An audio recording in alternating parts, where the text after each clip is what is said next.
This is a room for dark chocolate, so 80% or more, and 100% Arabicas. If you love espressos and dark roast, this is a room for you. Feel free to suggest anything related. It can also be how you make those, or how you make your coffee, or how you make your chocolate, if you make any, or you can feel free to suggest anything related. 100% dark chocolate is the hardest thing to pull off. There's nothing to hide behind, but it can really be delightful if you like the slightly bitter taste and let it melt in your mouth like a fine espresso or like a scotch or anything of that nature. I really like this brand, and there's one more that I'll post. They're available from a specialty site called Bar and Cocoa, and if you have a little bit of this, it'll kind of satisfy that craving without taking you into processed food or sugar territory. Here's the other one. This one is a little less pure, I think, because it uses cocoa butter or cocoa mass in addition to just cocoa beans, but it has a really nice twist to it. That's the beauty of the pure chocolate, almost pure chocolate. You don't need much of it, and you don't want to have much of it, and it's enough. It's like espresso, like you said, and 100% Arabica, so we could talk about coffees as well, or cigars, but I don't smoke those anymore. These three are the affordable options. The 95 is from Lidl. The other one is a local Estonian one, and it's obviously not in the 90s, but sometimes the ingredients are also pretty important. So it's not exactly about the exact percents, but how it's been made and how is the taste and all that jazz. So 3 affordable options to your premium ones. I think the interesting commonalities between things like dark chocolate and coffees and scotches and mezcals and so on is it's bitter, smoky flavors that are very complex. They're not necessarily good, they're not necessarily bad. They just have infinite range because they're complex systems. Whereas something like sugar becomes just too sweet, becomes cloying, it's overwhelming, it's one directional, there's no complexity to it. So as you get older, you get tired of the simple flavors and you get more into the complex flavors that are always playing like notes in a symphony. So you could extend this, of course, to all the other things that have bitters in them. It's also why I think sophisticated liquor drinkers also tend to consume bitters. I'm sure Keith has a lot to say on this, given his bartending background.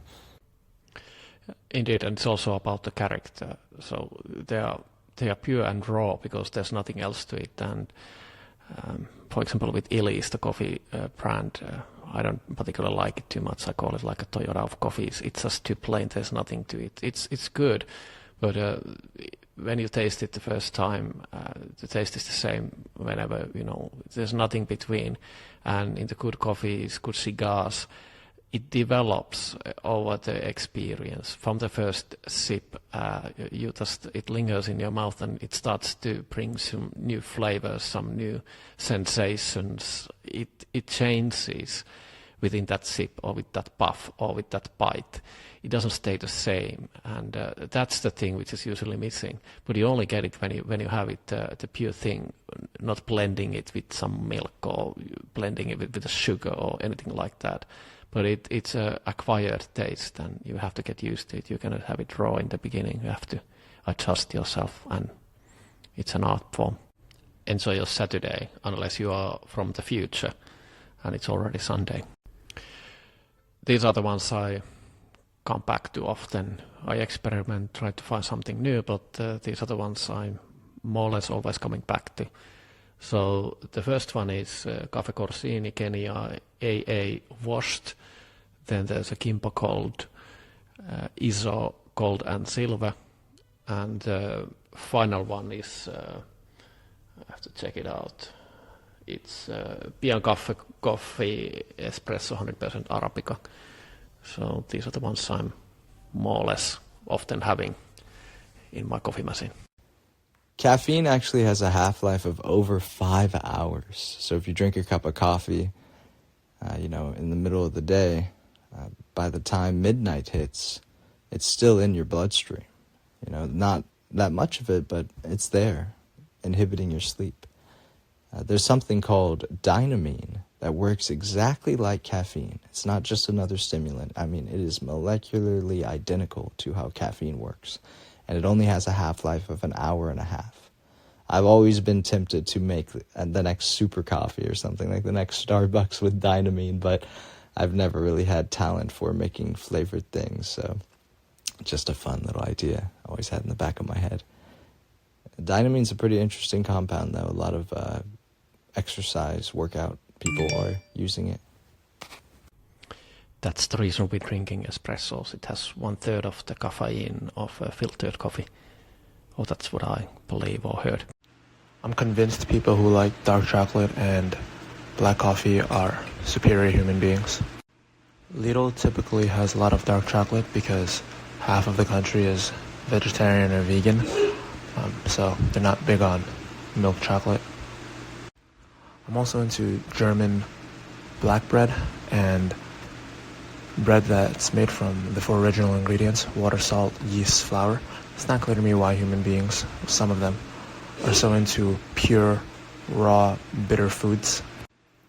To bring the conversation back to coffee and chocolate, usually the higher the percentage, so like 80, 90, 95% dark chocolate, and I don't know the word for coffee, but the earthier it tastes, the better I feel.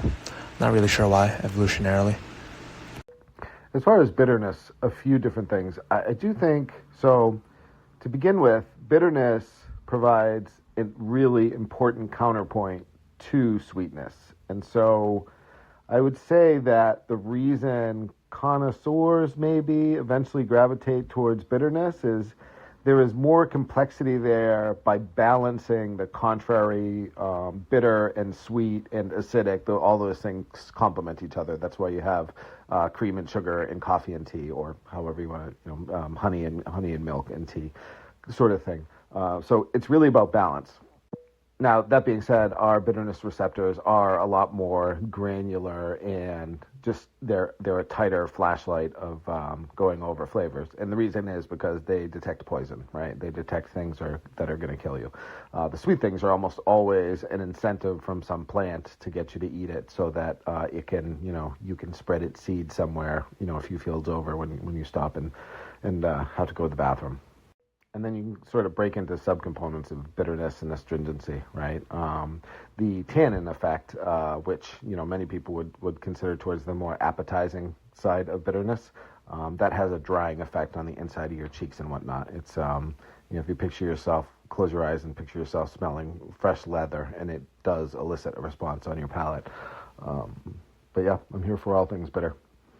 Now, technically, according to perception science, the human nose can't smell sweetness. It can't smell that component of the flavor profile. And there's a kind of common breakdown of sugar, salt, fat, acid, and bitterness, astringency. Now, those other 4, besides sugar, sweetness, can be perceived through the nose, which is, 80 or 90% of flavor comes through, is bound or defined by the way it smells. Now, there's an intensity component as well that's physically on the palate. So yeah, sugar and sweetness are in fact the least interesting receptor kind of set, but that's also because sugar, evolutionarily, it's universally a good thing. It's just pure calories. It's how food signals that it is ready and healthy to be eaten. I've just been having the Lindt 100% dark chocolate, but I'm going to try these brands that you suggested. So, thank you. Yes, 100% chocolate definitely is delightful and has a lot of character. I find that it becomes more delightful the more you get used to it. That might be perhaps because it's hard to overdo 100% chocolate, but you can get used to it, and that adds more flavor, at least for me. I've also been eating Brian Johnson's nutty pudding recipe. It's basically just walnuts, macadamia nuts, protein powder, and cocoa powder in it, and that's how I'm consuming some of my cocoa. There is no sugar or sweetener except for the berries. It's really tasty. If someone wants to try it, I'll drop a link to it. Keith, that was enlightening. I had forgot about hearing that somewhere before, that you can't smell sweet. And about poison and bitterness, evolutionarily speaking, that makes sense. I'd be really interested in how many variables, for the receptors, how many variables you would have to modify in a taste to get from, say, the flavor of biting into mold versus getting the flavor of coffee or wine or chocolate. This is a decent 100% chocolate bar. It was made by two British attorneys who got tired of the law, so if you can't find a chef, you might as well trust an attorney with your chocolate recommendation. I also like to brew cacao. I think that's an amazing drink. It takes away the need for a nice hot chocolate, but it's got no sugar. I'll make it hot or I'll keep it iced. You can put a little honey in it. You can leave it with milk, without milk. I think it's fantastic. Also, I like cocoa nibs. I keep them around in a jar and I'll eat them now and again. They are delicious. Yeah, I mean, I feel like I can too, but it's a hard thing. And that's why I say technically, because I can certainly smell anything that has sweetness associated with it, right?